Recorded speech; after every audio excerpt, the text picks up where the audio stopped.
Right now, somewhere between the vaults of the Federal Reserve and the streets of Lagos, there are $2.3 trillion that have completely vanished from official records.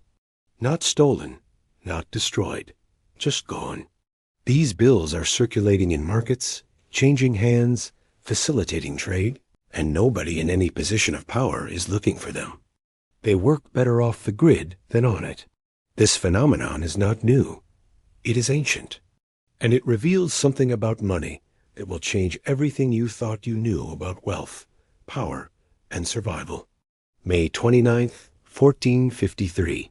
Constantinople burns. The Byzantine Empire, the last remnant of Rome, the shield of Christendom for over 1,000 years, collapses in a single blood-soaked night. Emperor Constantine XI dies fighting in the streets. Ottoman armies flood through the broken walls. The maps of the known world are redrawn before dawn. An empire that survived the fall of Rome, outlasted countless invasions, and held civilization together through the darkest centuries of human history, simply ceases to exist. Dead, finished, erased from the political landscape of the world. But here is where history gets strange. Here is where the story takes a turn that economists still struggle to explain. On May 30th, 1453, less than 24 hours after the last Byzantine emperor fell, a merchant in Venice accepts a Byzantine gold coin called a solidus. In Cairo, another merchant does the same. In Baghdad, in London, in markets scattered across 3 continents, these coins continue to change hands. Not because these merchants are unaware of what happened. News travels. Word spreads. They know the empire is gone. But they accept the coins anyway, and they keep accepting them. For decades, for centuries. Some of these coins circulate for 200 years after Byzantium itself is nothing but ruins and fading memories. Think about what this means. An empire collapses overnight, but its money refuses to die. The government that issued these coins no longer exists. There are no armies to enforce their value, no tax collectors to demand them, no legal system declaring them valid tender. The entire apparatus of state power that supposedly gives money, its value has been completely destroyed. Yet the money persists. It thrives. It moves through markets with the same confidence it had when backed by the full might of an empire. How is this possible? This is not an isolated case. This is a pattern that repeats throughout history with such regularity that it stops being a coincidence and becomes a law. Spanish silver from mines that closed 400 years ago still influences global silver prices today. Roman coins circulated for 8 centuries after Rome fell, accepted by Germanic tribes who had never seen a Roman legion. Confederate currency traded in parts of the American South for years after the Confederacy was crushed. Soviet rubles still circulate in breakaway regions decades after the Soviet Union dissolved. Right now, as I speak to you, physical United States dollars facilitate 85% of all black market transactions worldwide, in countries where America has zero political influence and declining economic leverage. So what is happening here? What force allows money to outlive the empires that create it? Most people, if you ask them, will give you one of 3 answers. They will tell you it is the precious metal. They will say it is scarcity. They will claim it is government enforcement. All 3 answers are wrong. Completely, demonstrably, historically wrong. Let me show you why. If money survived because of precious metal, then paper currencies should die the moment their government collapses. But they do not. Soviet rubles are paper. They still work in Transnistria. The Somali shilling is paper. It circulated for decades without a functioning government. Confederate dollars were paper backed by a losing war effort, yet they held value long after Appomattox. The metal matters, but it is not the answer. If money survived because of scarcity, then debased currencies should fail immediately. But the Byzantine solidus was debased repeatedly over 7 centuries. It went from pure gold to mostly copper, and merchants kept using it. The Roman denarius was debased so many times it became a joke, yet it remained the standard currency of Mediterranean trade for generations after Rome fell. Scarcity creates a floor, but it does not explain the ceiling. And if money survived because of government enforcement, then the moment the government disappears, the currency should become worthless. No empire, no value. Simple, right? Except it is the exact opposite of what happens. Byzantine gold circulates for 200 years with no Byzantine Empire. Spanish pieces of 8 become the global reserve currency long after Spain stops being a superpower. The United States dollar dominates global trade even as American geopolitical influence wanes. Government enforcement is a factor, but it is not the foundation.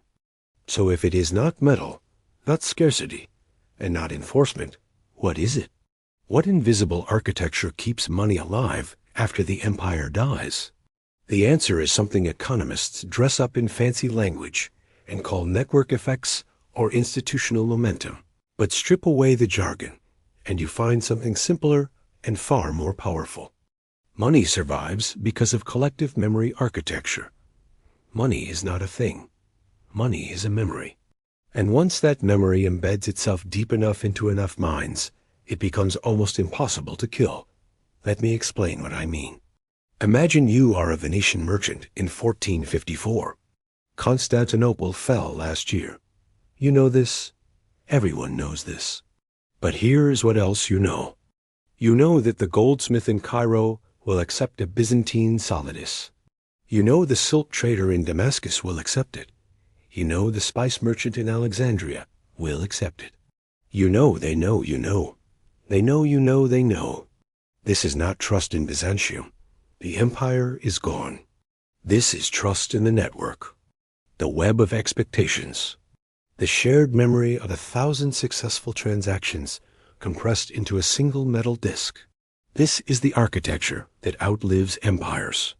Not the coin itself, not the gold content, not the government stamp. The network of mutual expectations built transaction by transaction over centuries until it becomes self-reinforcing. Until it becomes an entity unto itself, independent of the power that birthed it. This is why money can die even while the empire lives, and why money can thrive even after the empire dies. The empire creates the money, but the network creates the value. And networks, once established, follow their own logic, their own timeline, their own rules of survival. Are you starting to see it? Are you starting to understand why those $2.3 trillion circulating off the books right now are not an anomaly, but a feature? They are building their own network, their own memory, their own architecture of trust that might outlast the Federal Reserve itself. Just like Byzantine gold outlasted Byzantium, the question is not whether your money will survive the fall of your government. The question is whether you understand which networks you are connected to and which memories you are building every single time you make a transaction. Let me take you inside the most bizarre economic phenomenon in history. A currency that should have died, but refused to. A monetary ghost that haunted trade routes for centuries after its creator vanished from existence. This is not folklore. This is documented fact. And understanding it will unlock the secret architecture of every currency that dominates today. The Byzantine solidus was introduced by Emperor Constantine in 309. For over 1,000 years, it was the dollar of the medieval world, the reserve currency, the standard by which all other money was measured. Merchants from England to India knew its weight, its purity, its value. It was more than money. It was a language, a universal translator for value that transcended borders, religions, and political systems. When Constantinople fell in 1453, conventional economic wisdom says the solidus should have collapsed immediately. No empire means no enforcement. No enforcement means no value. The equation seems simple, except reality had other plans. The solidus kept circulating, not for months, not for years, for generations. In Venice, merchants preferred Byzantine gold, well into the 1600s. That is 2 centuries after the empire ceased to exist. 200 years of a currency operating without a government, without an army, without any of the mechanisms we are told give money its power. But it gets stranger. The Ottoman sultans who conquered Constantinople and destroyed the Byzantine Empire did something remarkable. They kept minting coins based on the Byzantine standard. They recognized something the history books miss. The value was not in the empire. The value was in the network of trust that empire had spent a millennium building. Mehmed II, the sultan who finally broke through the walls of Constantinople, understood this instinctively. He did not try to force a new currency on the conquered territories. He adopted the existing monetary architecture because he knew that trust networks take centuries to build and seconds to destroy. Even more fascinating is what happened in the Mediterranean trade networks. Merchants in the 1500s and 1600s actively sought out old Byzantine coins. Not new Ottoman coins minted to the same standard, the old ones. Coins that were literally 200 years old. Why? Because those coins carried centuries of successful transactions in their metal. They were proof of concept. Living evidence that this particular disk of gold had facilitated trade reliably for longer than most empires existed. The age was not a liability. It was a feature.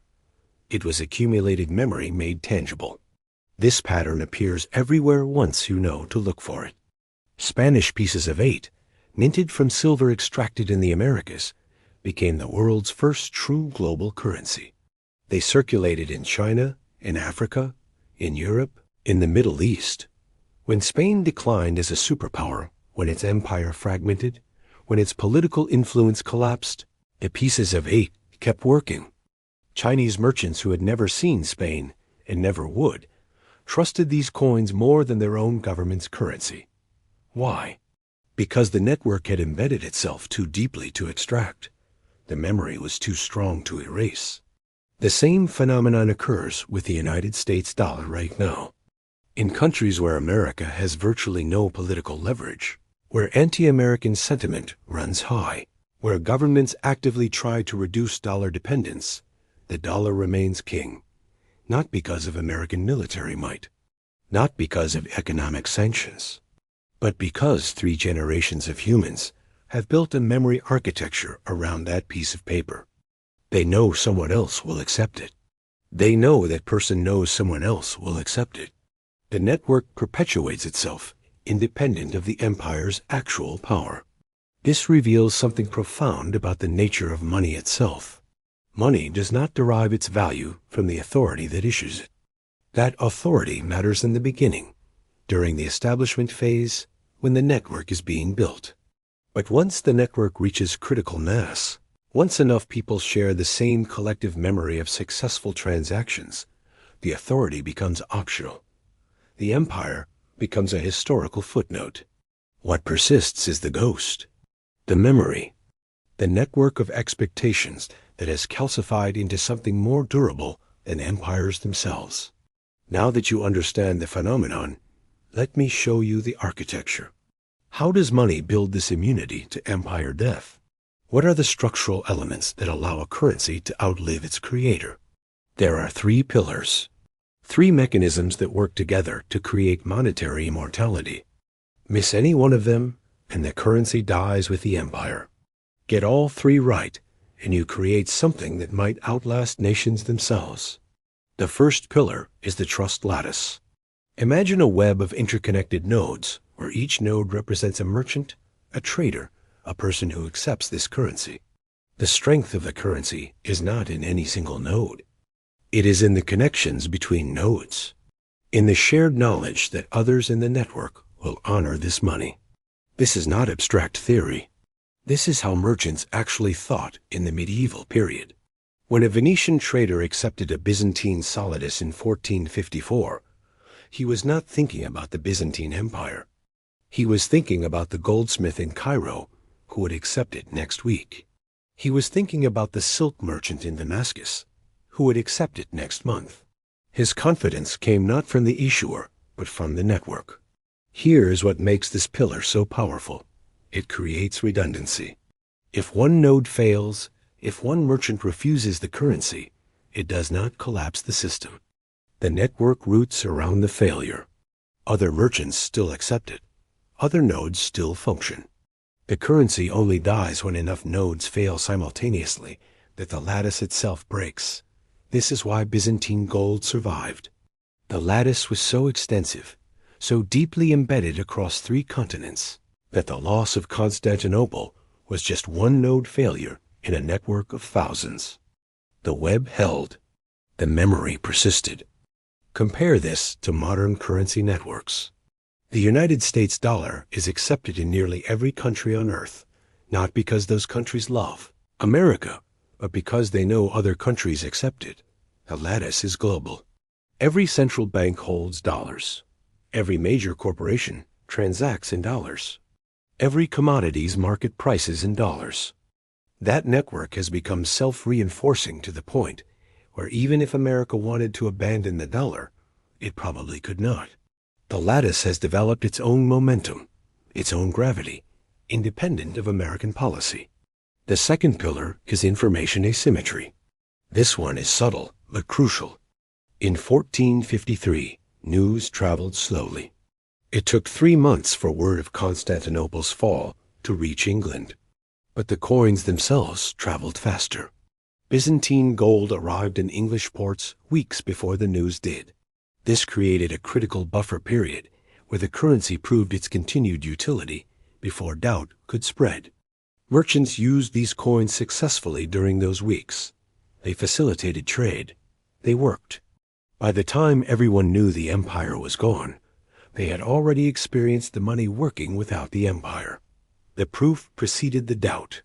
This asymmetry was not accidental. It is built into the nature of physical currency and slow information spread. The money moves at the speed of commerce. The news moves at the speed of messengers. In the medieval period, commerce was often faster. This gap protected currencies during regime changes. It gave the trust lattice time to adapt, to rewire itself around the new reality before panic could set in. Modern technology has compressed this buffer almost to zero. Information now moves faster than money in most cases. This makes modern currencies more vulnerable to rapid collapse once doubt spreads. The protective lag no longer exists. But here is where it gets interesting. Some modern currencies are recreating this asymmetry artificially. Cryptocurrencies, for example, move at the speed of internet transactions, while trust in them moves at the speed of social proof and network adoption. The technology moves faster than the understanding. This creates a new kind of buffer where the currency can demonstrate utility before skepticism fully forms. It is the medieval pattern recreated in digital form. The third pillar is the absence of superior alternatives. This is the most overlooked factor in currency survival. Byzantine gold did not just survive because it was good. It survived because nothing better emerged to replace it. In 1453, what were merchants supposed to use instead? Venetian ducats were excellent, but less widespread. Islamic dinars were trusted, but created political complications in Christian markets. Local currencies were too fragmented for international trade. The solidus won by default. Not because it was backed by an empire, but because it was backed by 7 centuries of it worked yesterday, so it will probably work today. This explains why some currencies die rapidly, while others persist for centuries. Weimar Germany's mark collapsed in months because better alternatives existed. The French franc was right there. The British pound was available. The American dollar was emerging. When the mark started failing, merchants had somewhere else to go. The trust lattice could rewire itself to a new standard quickly because superior options existed. But Byzantine gold operated in a world where alternatives were scarce. Even after Byzantium fell, it took another century for Venetian and Florentine banking systems to develop currencies that could genuinely compete. That century of monopoly on international trust networks gave Byzantine gold time to embed itself so deeply that even better alternatives struggled to displace it entirely. These three pillars work together. The trust lattice provides redundancy. Information asymmetry provides buffer time. Absence of alternatives provides necessity. Get all three and you create a currency that can survive almost anything. Lose any one and the currency becomes vulnerable. Lose two and collapse becomes likely. Lose all three and death is immediate. Every hyperinflation in history is a story of all three pillars failing simultaneously. The trust lattice shatters. Information spreads instantly. Superior alternatives flood in. The currency dies not over centuries, but over days. Understanding how money survives requires understanding how money dies. Because the inverse of every survival mechanism is a death mechanism. Every pillar that keeps currency alive can become the pillar that brings it down. Let me show you what currency death actually looks like and why it is so different from empire death. Weimar Germany 1923. The government still exists. The army still functions. The state apparatus is intact, but the currency is dead. People burn marks in their fireplaces because the bills produce more heat than they can buy in coal. A loaf of bread costs billions. Workers demand to be paid twice a day so they can spend their wages before they become worthless hours later. This is currency death while the empire lives. The trust lattice has shattered. Every node in the network simultaneously loses faith. The information asymmetry has collapsed. Everyone knows everyone else knows the money is failing. No buffer exists. And alternatives flood in. Foreign currencies. Barter systems. Cigarettes as money. The three pillars have all failed at once. Compare this to the Byzantine solidus. The empire dies, but the currency lives. Why the difference? Because in Weimar Germany, the government itself destroyed the trust lattice by printing money so fast that the network could not maintain the collective fiction. The shared memory of successful transactions was being overwritten in real time by failed transactions. Bread that cost 1 million marks in the morning cost 10 million by evening. The lattice could not adapt fast enough. It broke. Zimbabwe 2008. Same pattern. The government prints a $100 trillion note. Think about that number. 100 trillion. At that scale, currency stops being money and becomes abstract art, a commentary on the concept of value itself. The Zimbabwean dollar died because the trust lattice experienced too many simultaneous failures. Every merchant, every person, every node in the network watched their savings evaporate. The collective memory of successful transactions was replaced by a collective memory of devastating losses.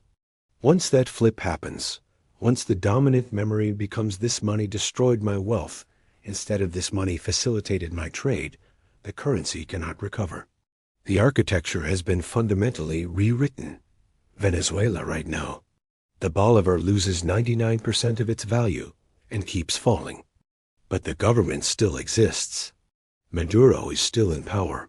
The state apparatus functions, however poorly. Yet the currency is effectively dead. Venezuelans use dollars when they can get them. They use Colombian pesos. They use anything except bolivars. The empire persists, but the money has died because the three pillars collapsed. The trust lattice broke when inflation became so severe that accepting bolivars meant accepting certain loss. Information asymmetry vanished when everyone simultaneously realized the currency was failing. And alternatives became abundant as foreign currencies flooded black markets. Here is the pattern.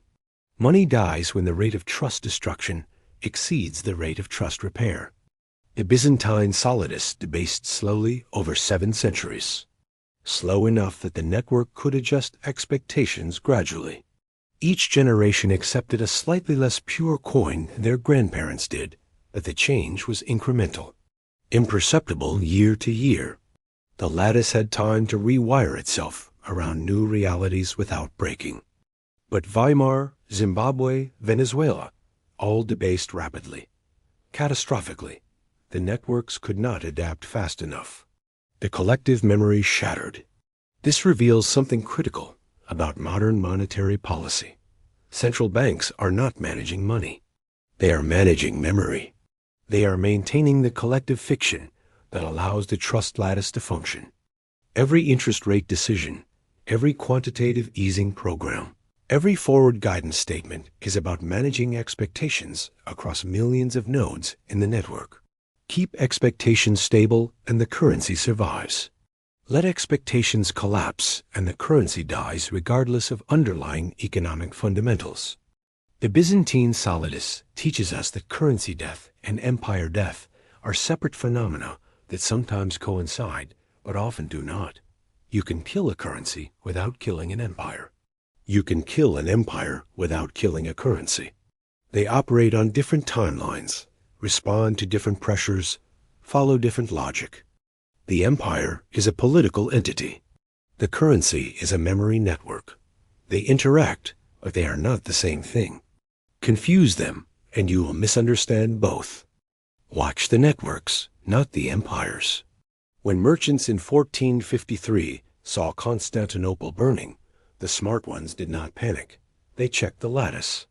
They confirmed that the goldsmith in Cairo still accepted solidus, that the trader in Damascus still honored it, that the network remained intact even as the empire collapsed. Those merchants survived. The ones who confused empire death with currency death did not. Learn from them. The empire is theater. The network is reality. Position yourself accordingly. You are building the future every single time you make a transaction. Every time you accept dollars or yuan or Bitcoin or gold. You are voting with your actions for which memory survives, which lattice strengthens, which network becomes the dominant architecture of the next era. This is not abstract philosophy. This is the most practical knowledge you can possess, because the money that survives will determine who holds wealth when the dust settles. And the money that survives is determined by millions of individual choices, compounding over time, building memories that outlast empires. The Byzantine solidus circulated for 200 years after Byzantium fell because enough merchants made the daily choice to accept it, to honor it, to pass it along. They built a memory architecture stronger than the empire that issued it. You have that same power now. You choose which memories persist, which networks strengthen, which currencies outlive the governments that create them. Choose wisely, because history shows that the networks you build today will determine what value means tomorrow, regardless of which empires are rising or falling around you.